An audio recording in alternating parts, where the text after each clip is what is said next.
Two Henry County deputies are healing tonight while their community mourns the loss of Locust Grove police officer Chase Maddox. All three were shot Friday while serving a warrant.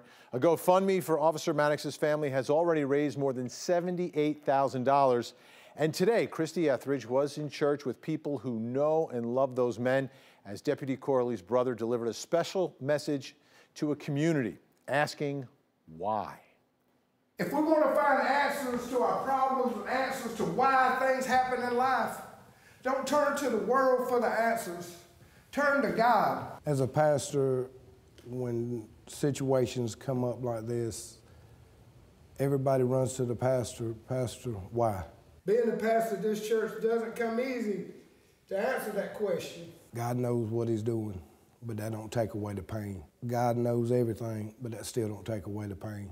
God's in control, but that still don't take away the pain. For Pastor Wade Corley, even knowing his brother is alive doesn't take away the pain of knowing Michael Corley was one of 3 officers shot on Friday while doing their jobs, just trying to serve a warrant in Locust Grove. But then, the suspect started firing. We just got information from PD. Trying to get in touch with him repeatedly, calling,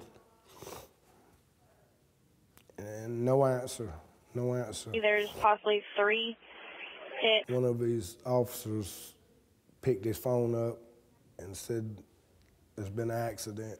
We have one obviously with one Grace and another multiple chest wounds. And I asked, can he talk? Can he talk to me? He said he's been shot. The officer who responded as backup, Chase Maddox, was killed. Sid Calloway is still in the hospital fighting for his life, but Michael Corley's life was spared. I've heard him say it over and over and over, I'm still breathing. I'm still breathing. That's important to me. I mean, I could have been planning his funeral. Instead, he's preaching a sermon and dedicating it to those in blue, playing a special version of the song Hallelujah to honor police officers. Get the call that your friend's been shot by a man on a traffic stop. Thankful his brother's absence in the pews is only temporary.